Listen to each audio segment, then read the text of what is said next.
मरण को साथी, थाना नहीं विष्णु दिन राती। मीरा कहती है मेरा तो साथी वो है जो जन्म में, मेरा जब जन्म नहीं हुआ था तब भी मेरे साथ था, और मेरे मौत के बाद में भी साथ ही रहेगा। ये तो बीच में बन गया साथी। मेरे जब मेरा जन्म नहीं हुआ था तब मेरे साथ कौन था? तब तो वही था ना। और मृत्यु के बाद में भी, मृत्यु में भी वो ही जाएगा।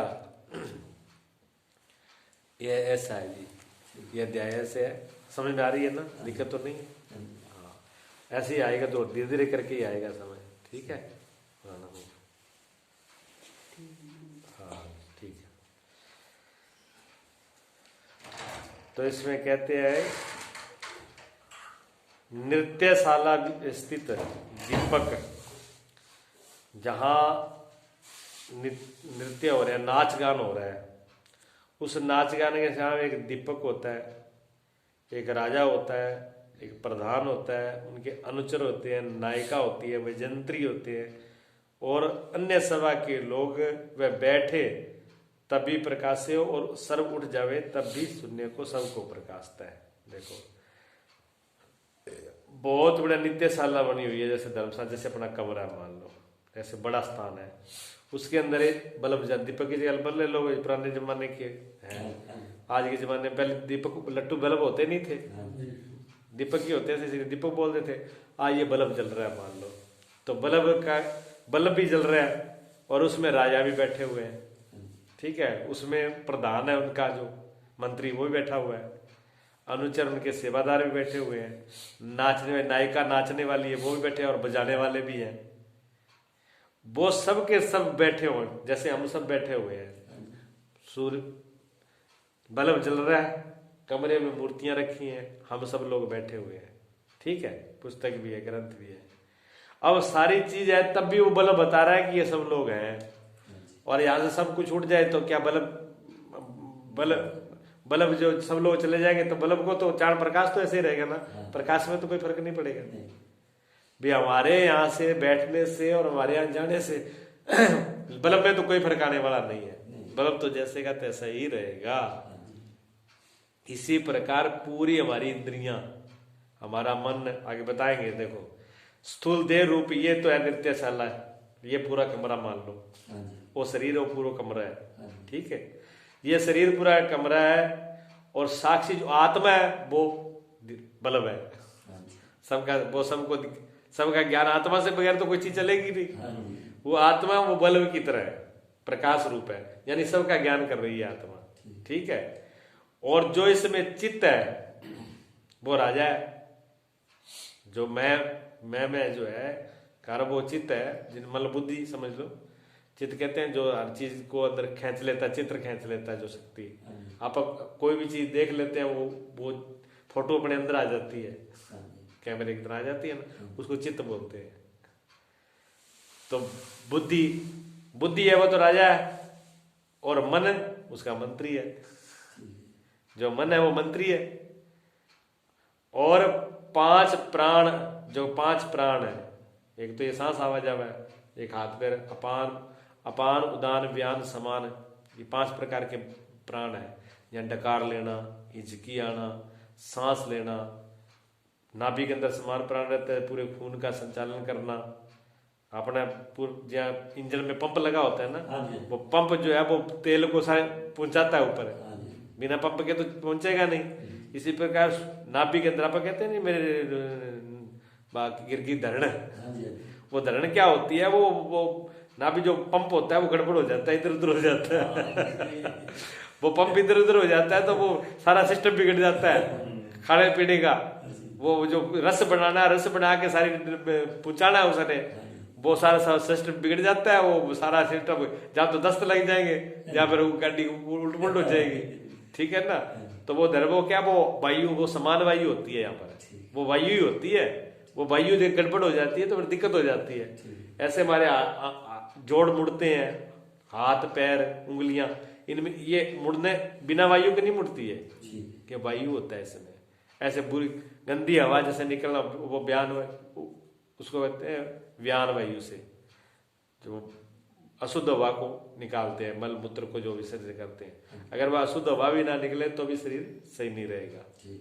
हाँ, तो ये 5 प्रकार के प्राण है, ये उनके सेवादार है जो इस शरीर पे संभाल के रखते हैं, इस शरीर की संभाल करते हैं।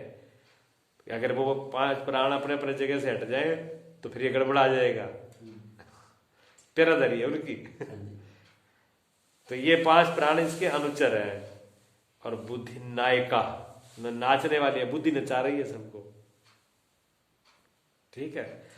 10 इंद्रियां जो है वो व्यंत्री, बजाने, कोई बजा रहा है, कोई गा रहा है, कोई कुछ कर रहा है, कोई कुछ बजा रहा है, कोई ढोलक बजा रहा है, कोई बीड़ा बजा रहा है, कोई कुछ बजा रहा है, तो वो सब बजाने वाले, तो नाचने वाली तभी नाचेंगे नहीं, बजाने वाले होंगे। तो ये 10 इंद्रियां हैं, आंख, नाक, कान, जीभ, चमड़ी, हाथ, पैर, पित्त, गुदा, ये 10 इंद्रियां हैं। ये पूरा इस शरीर का सिस्टम है, ठीक है ना। ये पूरी नित्यशाला है, पूरे कमरे के अंदर, मतलब जो बाहर है वो अंदर है शरीर में। इन 10 इंद्रियां व्यंजंत्रियां, शब्द आदि 5 विषय सभा के लोग हैं।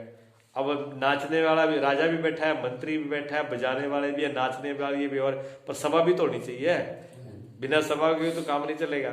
तो सभा क्या है? शब्द, रस, रूप, रस, गंध। शब्द, जो शब्द है वो सब, और रूप है, रस है, गंध है, जो ये सभा है, क्योंकि इंद्रियां इन्हीं पे टिकी हुई है। रूप किसका विषय है? आंखों का। शब्द किसका है? कान का। रस किसका है? जीभ का, ठीक है। ठंडा गरम किसका है? चमड़ी का, है कि नहीं। और सुगंध किसकी है? नाक की। तो ये सारा भी, ये 5 इंद्रियां तो सारा मिले, इनमें जो चीज हट जाएगी वो बार वाली छुट्टी है। अगर आंख ना हो तो रूप है क्या? रूप कहीं नहीं है, और रूप ही न है तो आंख का क्या काम? अगर कोई देखने वाली चीज ही नहीं है तो आंख का क्या करेंगे? और सुनने वाली कोई चीज नहीं है तो फिर कान का भी क्या करेंगे? एक दूसरे से जुड़े हुए हैं ना, एक दूसरे से जुड़ा हुआ है। हाँ, भी एक चीज हटा दो तो दूसरी चीजें अपने आप हट जाएगी। तो ये इंद्रियां इसके साथ जुड़ी हुई है। और सुसुप्ति सम विषय, ये एकु प्रकाश तो हो, एकु ना हुए तब इनको भी वो प्रकाशता है। देखो, जागत में ये सारी चीजें हैं, मन भी है, बुद्धि भी है, इंद्रियां भी है, विषय भी है, सब है। अच्छा, फिर जब सपना आएगा तो सपने में ये बाहर वाला सिस्टम तो खत्म हो जाएगा, लेकिन अंदर वाला शुरू हो जाएगा। अंदर मन भी काम करेगा, इंद्रियां भी काम करेंगी, बुद्धि भी काम करेगी, ये सूक्ष्म शरीर भी काम करेगा, ठीक है। और तीसरी अवस्था जब आएगी शून्यता की, सुसुप्ति, जब ये दोनों गायब हो जाएंगे तब वहां कुछ भी नहीं होगा। लेकिन वो तो देखने वाला जो प्रकाश तो रहेगा, आत्मा तो वैसी रहेगी। इसमें कमरे में सब कुछ है तब भी बल्ब काम कर रहा है। सारे सब सामान हटा दिया, सारा सारंगा बाहर निकाल दिया सामान, और हम भी बाहर निकल गए तब भी लट्टू का प्रकाश तो वैसे ही रहेगा, उसमें फर्क नहीं पड़ता। उसको आत्मा कहते हैं, उस आत्मा में कोई फर्क नहीं पड़ता है। ये तीनों रहे तब भी वो रहता है, ये तीनों ना रहे तब भी वो रहता है। हाँ, भी आत्म उसका रहना हर वक्त है, हर वक्त है, कि कोई ऐसा काल, कोई ऐसा क्षण नहीं है जब वो न हो। और इनके रहने न रहने से उसमें फर्क भी नहीं पड़ता। सोचने की बात यह है ना, भी अगर इतने हम लोग सब बैठे हैं और सब समान है, तब क्या प्रकाश बढ़ गया घट गया? ना तो प्रकाश बढ़ा ना घटा, प्रकाश तो बल्ब का वैसे ही है। और इसमें से कुछ भी न, सब निकाल दे बाहर, खाली कर दे कमरे को, तब क्या प्रकाश बढ़ जाएगा? तब भी उतना ही रहेगा। तो आत्मा में घटना बढ़ना नहीं होता इनसे। शरीर के कम बढ़ होने से, शरीर रहे कि ना रहे, मन बुद्धि रहे कि ना रहे, इससे आत्मा में कोई फर्क नहीं पड़ता। आत्मा वैसे ही रहेगी, यानी दृष्टा साक्षी वैसा ही रहता है, देखने वाला वैसे ही रहता है, उसमें कोई फर्क नहीं आता। वो तो कोई हो तो भी ठीक है, ना हो तो भी ठीक है, दोनों हालत में सही है। वो क्या मेहमान हो तो बल्ले बल्ले, मेहमान नहीं हो तो बल्ले बल्ले, समझे। उसको कोई फर्क नहीं पड़ रहा। गुरु जी कहते हैं ना, आए जो आने दीजिए और जाए जो जाने दीजिए, चिंता कभी मत कीजिए। चिंता वहां होती नहीं है, आत्मा में कोई चिंता नहीं है। तो पहले तो गुरु जी की बातें ऐसी लगती जैसे भाई आंख में वैसे ऐसे कह रहे हैं, लेकिन बातें में हर बात में गहराई होती है महापुरुषों की। गुरु ऐसे नहीं बोलते, उनकी तो दृष्टि बहुत होती है, समझने में फर्क रह जाता है, समझ नहीं पाते, समझने में बहुत फर्क होता है। हाँ, और सपना क्या है? सपना तो सत्य है नहीं, सपना तो झूठा ही है ना, सपना तो झूठा ही है। क्या सपना सच्चा होता है? सपने में कोई चीज दिखती है वो सच होती है? नहीं होती।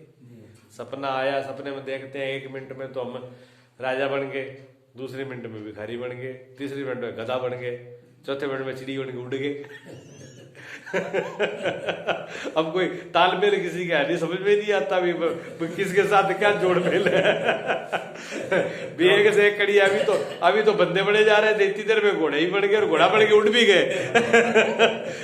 ये भी समझ में नहीं आती हो या क्या। अभी जाना कहाँ, वो पहुंच कहाँ गए, समझ में नहीं आता। अब अगर वो सत्य हो जाए तो मामला सारे गड़बड़ हो जाए, पर वो तो सत्य नहीं होता है ना। और उठ करके हम खुद ही हंसते हैं कि अच्छी बीमारी में पड़े, कुछ का कुछ हो रहा था। हाँ, तो सपना झूठा ही है। एक बार एक संत तो एक गुरु थे, तो शिष्यों की परीक्षा लेते हैं, पता नहीं गुरु किस रूप में ले। तो उन्होंने उसको सुबह उठे और उठ करके उन्होंने कहा, आज तो सपना बहुत जबरदस्त आया। सबसे जो बड़ा शिष्य था उसको बुलाया, इधर आ, मेरे शिष्य सपने का विश्लेषण करके बता, सपना कैसा है, अच्छा है कि बुरा है, इसका मतलब क्या है, वो अर्थ बता सपने का। तो वो कहता है, गुरुजी ये लोटा लो पानी का और मुंह धो लो। वो लोटा पकड़ा देता है, गुरुजी मुंह धो लेते हैं। वो सोचा मुंह धो करके दूसरे कहते हैं, इधर आओ। दूसरे को बुलाया, मेरे को सपना आया, उसका अर्थ बता। वो कहता है, गुरुजी पानी गर्म हो गया, पहले नहा लो। वो पानी गर्म करके नहा देते हैं। नहा करके गुरुजी तीसरे को बुलाते हैं, इधर आ बेटा, तुम बता मेरे सपने का क्या अर्थ है। जब वो कहता है, गुरुजी गरम गरम चाय है, पहले चाय पियो, बिस्कुट खाओ। वो गिलास में गिला देता है। गुरुजी चाय हाथ में लेकर के फिर हंसते हैं जोर से, कहते हैं, ये हुई बात, आज पिछले मार खाने से बच गए आप। क्यों? यही तो मैं देखना चाह रहा था। अगर सपने का विश्लेषण करते, अर्थ बताते, तो जरूर लट पड़ते। कि जब सपना झूठा ही है तो फिर उसका अर्थ क्या है? भी जो चीज झूठी है फिर उसका अर्थ क्या है? अर्थ तो है ही नहीं, फिर झूठ का क्या अर्थ है? झूठ तो झूठ है, अर्थ बात खत्म हो गया। जब यही समझ में आ गया कि झूठ ही है तो फिर अर्थ क्या निकालना है? तो आपको यह समझ में आ चुका कि ये झूठा है, इसलिए अर्थ बात खत्म हो गई। एक ने पानी दे दिया, मुंह धो लिया, एक ने नहाने का पानी डाल दिया, एक ने चाय के कप पकड़ा दिया, तीनों ने पकड़ा दिया छुट्टी। गुरु समझ गए कि शिष्य समझ चुके हैं, अब विश्लेषण की जरूरत नहीं है, समझ गए। भाई कहानी समझ में आ गई है। तो जब कहानी समझ में आ जाती है तो फिर दिक्कत नहीं होती। ये इसी तरीके का है, ठीक है ना। तो तीनों शरीर ही है, भी कोई चीज ना हो तो आत्मा में कोई फर्क नहीं पड़ता है। अब इस दृष्टांत को जो है कैसे समझना है, सो कैसे समझे, देखो उत्तर दिया है। जागृत अवस्था विषय इंद्रियां और अंतःकरण तीनों को सहायता से मैं प्रकाशता हूं। जब हम जागते हैं तब तो आत्मा ज्ञान करती है, किसकी सहायता से? इंद्रियां और मन की सहायता लेकर के, ठीक है ना। जैसे मैं आप पुस्तक पढ़ रहा हूं तो मैं सीधा पढ़ने में दिक्कत होती, चश्मा लगा लिया, तो चश्मे की सहायता ली है। इसको किताब को पुस्तक को पढ़ने के लिए चश्मे की सहायता ली है। अब ये चश्मा मैं तो हो नहीं गया ना, ये चश्मा आंख हो गई, है तो अलग ही, संयोग ले लिया। इसी प्रकार इंद्रियां, मन, बुद्धि, शरीर का जागृत में सहायता ली जाती है, लेकिन वो प्रकाशने वाला दृष्टा तो अलग ही रहता है। और स्वप्न में इंद्रियों के बिना सिर्फ अंतःकरण की सहायता से हो जाता है। और सुसुप्ति में ना अंतःकरण होता है और ना ही सूक्ष्म इंद्रियां होती हैं, फिर भी सीधे डायरेक्ट देख लेता है वो, बिना किसी साधन के। कोई जरूरत नहीं है बीच में, ना चश्मे की जरूरत, ना दूरबीन की जरूरत, ना तीसरे बंदे के बिचौले की जरूरत है। जैसे प्रधानमंत्री कहते हैं ना, बिचौलिया खत्म कर दो, बिचौलिया गड़बड़ करते हैं बिचौलिया गड़बड़ करते हैं, सीधा डायरेक्ट संबंध जोड़ दो, तो वो सी बीमारियां कट जाएंगी। तो सुसुप्ति में, गहरी नींद में सीधा डायरेक्ट संबंध हो जाता है। ऐसे ही समाधि, समाधि के अंदर क्या होता है, जैसे गहरी नींद में, गहरी नींद और समाधि में ज्यादा अंतर नहीं होता। गहरी नींद में किसी चीज का ज्ञान नहीं रहता, ना शरीर का ना संसार का, ना मन ना बुद्धि। गहरी नींद आती तो रहता है, नहीं रहता ना। इसी प्रकार जब ध्यान में बैठते हैं, जब ध्यान करते हैं, ध्यान करते करते एक जगह पर जब वृत्ति टिक जाती है, ध्यान लग जाता है, तो ना तो शरीर का पता चलेगा, जब शरीर का पता नहीं लगेगा तो संसार का पता चलना ही क्या है। बिल्कुल गहरे शून्य जैसी हो जाए, जैसे गहरी नींद में शून्य होते हैं ऐसे हो जाएंगे, लेकिन बेहोश नहीं होंगे, ज्ञान होगा वहाँ। गहरी नींद में तो बेहोश हो जाते हैं, और समाधि में बेहोश नहीं होते, समाधि में होश रहता है। ठीक है ना। हाँ, जब ध्यान में बैठे हैं और उसमें और सब चीज खो जाए, मन बुद्धि सब शांत हो जाए, तब समाधि की अवस्था आ जाती है। उस समाधि में धीरे धीरे आत्मा का प्रकाश स्पष्ट हो जाता है। कैसे? क्यों? मन बुद्धि नहीं रहेगी, हलचल नहीं रहेगी, तो प्रतिबिंब सही। जैसे तालाब है, तालाब के अंदर चंद्रमा का प्रतिबिंब पड़ता है, फोटो बनता है, और वो पानी हिलता हो तो पानी हिलेंगे तो वो दिखाई नहीं पड़ेगा, हालांकि प्रतिबिंब तो पड़ रहा है उसमें, प्रतिबिंब में फर्क नहीं है, पर वो हिलने की वजह से दिखेगा नहीं, और दिखेगा तो टुकड़ों में दिखेगा ऐसे। ठीक है ना। और जब पानी बिल्कुल रुक जाए, शांत हो जाए, तो चंद्रमा वैसे वैसा साफ दिखेगा। इसी प्रकार जब मन और बुद्धि जब बिल्कुल विचार निर्विचार हो जाती है बुद्धि, और मन जब शांत हो जाता है, तो आत्मा का प्रतिबिंब बिल्कुल साफ सुथरा, जैसी आत्मा है वो प्रकाश एन साफ स्पष्ट दिख जाता है। उसी को आत्म साक्षात्कार कहते हैं। मैं हूँ, अपना होना बिल्कुल क्लियर होता है, वहां पर दिक्कत नहीं होती। ठीक है ना। हाँ, ये ध्यान करने से धीरे धीरे चीजें आती है, और ध्यान करने से इनकी ये चीज समझ में आएगी, और इनको समझने से ध्यान करना आसान हो जाता है। दोनों ही बात है। नहीं तो बंदो ध्यान करता रहता है, लेकिन उसको ये समझ जाती है ध्यान तो कर रहा हूं, फिर होगा क्या, इससे बनेगा क्या, फायदा क्या, लाभ क्या है, ये चीज होने लगती है। तो इसमें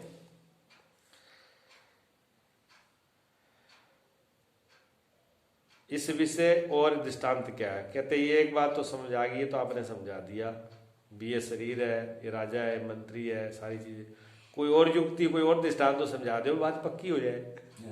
ये प्रश्न किया है।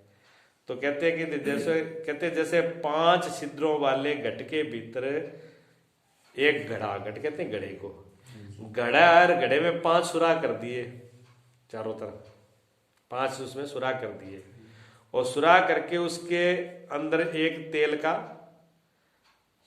पात्र रख दिया, दिया रख दिया, उस बत्ती से दीपक जलता है पात्र के अंदर, उसमें एक अंदर कोई चीज रख दी, उसमें बत्ती से एक दीपक जला दिया। एक घड़ा है, घड़े के 5 सुराख है, उसके अंदर एक कोई चीज रख दी जिसपे दीपक रखा जाए, दीपक को टिकाने के लिए, उसके ऊपर दीपक रख दिया, और बत्ती से जलता हुआ दीपक उसके अंदर रख दिया। ठीक है। दीपक, पात्र, तेल, बत्ती घट के भीतर अवयवों को, छिद्रों को प्रकाशता हुआ घट के बाहर छिद्र के सन्मुख कर्म से जो बीणा, पुस्तक, गुच्छा आदि बार जो चीज पड़ी है, अब दीपक अंदर जल रहा, दीपक तो घड़े के अंदर है और 5 उसमें सुराख है, अब वो दीपक जल रहा है। जब दीपक जल रहा है तो दीपक के जो घड़े के अंदर चीजें हैं उनको भी वो प्रकाश कर रहा है। ठीक है ना। क्यों अंदर है तो अंदर जो भी अव्यय कहते हैं, अंग, अव्ययों को हम कहते हैं। जैसे अपना अव्यय क्या है, हाथ, पैर, उंगलियां, ये अपने अव्यय है, इनको अव्यय बोलते हैं, मतलब अंगों को। ठीक है ना। अव्ययी और अव्यय, तो अव्ययी ये पूरा शरीर तो अव्ययी हुआ, और इसके जो अलग अलग हिस्से हैं वो अव्यय हो गए, मतलब। तो घड़े के अंदर जो भी कुछ होगा, घड़े के अंदर का जो भी कुछ है वो भी तो उसका भी ज्ञान करेगा वो, और घड़े के बाद जो सुराख निकाल दिए उनमें से प्रकाश निकल रहा है चारों पास से। जहां प्रकाश जाएगा उस प्रकाश के सामने जो चीज पड़ी होगी वो उसका भी ज्ञान है, उसको भी दिखा देगा, वो दिखाएगा ना। ठीक है, तो वो 5 सुराख है उसमें। तो उसके सामने क्या रखा हुआ है, कहते हैं उन छिद्रों के सामने कहीं तो बीणा रखी है, कहीं फूल रखे हैं, कहीं मणि रखे हैं, कहीं इत्र की शीशी रखी है। ये 5 बता दिए। अब इत्र क्या है, ये 5 सुराख क्या है, ये पूरा शरीर तो गड़ा है। ठीक है, जो अंतःकरण है वो उसमें पात्र रखा हुआ है। ठीक है, अब इसको आगे से पूरा दिखा देंगे दृष्टांत। 5 ज्ञान इंद्रिय रूप छिद्र, 5 ज्ञान इंद्रियां हैं, वो 5 सुराख है भी घड़े की। इस घड़े में कान, आंख, नागी, ये सुराख है नहीं, ये घड़ा का इस घड़े के ये 5 सुराख है। ठीक है, और ये पूरा घड़ा है और इसके 5 सुराख है। देह के बीते हृदय रूपी, अंदर हृदय जो है वो एक पात्र, कमल पात्र है, वो बर्तन है। हृदय रूप पात्र है, तामे मन रूपी तेल है और बुद्धि रूपी बत्ती है उसमें। तापर आरूढ़ आत्मा दीपक है, उसमें जो दीपक है पूरा वही आत्मा है। सो हृदय रूपी पात्र और मन रूपी तेल और बुद्धि रूपी बत्ती को देह के भीतर से भी प्रकाशता है। भी देह के अंदर मन, बुद्धि जो है वो उनका भी ज्ञान कर रहा है और उससे बाहर इंद्रियों के द्वारा बाहर वालों को भी ज्ञान कर रहे हैं, दोनों का ज्ञान कर रहे हैं। अंदर आत्मा जो है मन का भी ज्ञान करती है, बुद्धि का भी करती है। ठीक है, और इन इंद्रियों के द्वारा आंख से सारे रूप को भी देख रही है, कान से सुन रही है। तो कहते हैं बीणा रखा है, बीणा तो जितने भी झनकार हो शब्द वो सारा सुनता है, जितने भी सुगंधी है वो नाक से सूंघता है, जितने रस है वो जीभ से लेता है। ये 5 द्वार है तो बाहर जितने भी सबको देख टेस्ट ले लेता है, लेकिन वो है अंदर एक ही है, अंदर तो एक ही है ना। इसी से प्रकाशता है। तो ईश्वर रूप में ब्रह्मांड आदि सर्व ब्रह्म को प्रकाशता है। और ईश्वर के रूप में, जब ईश्वर की पूरे ब्रह्मांड में ईश्वर के रूप का धारण करके सारे जगत को वही प्रकाशता है। सामान्य चेतन ब्रह्म रूप से सर्वव्यापी है, यही इसका दृष्टांत है। ब्रह्म रूप से सर्वव्यापक कौन है, जो सामान्य चेतन है, जो सामान्य सबके अंदर जो चेतना है वो पूरे ब्रह्मांड को प्रकाशती है। और जो इस घड़े में है वो सिर्फ इसको प्रकाशती है। ठीक है ना। जैसे ये बल्ब कमरे के अंदर है तो बल्ब क्या, ये प्रकाशित तो है, वो इस कमरे को प्रकाश रहा है। और सूरज सारी दुनिया को प्रकाश रहा है, तो प्रकाश ही ना।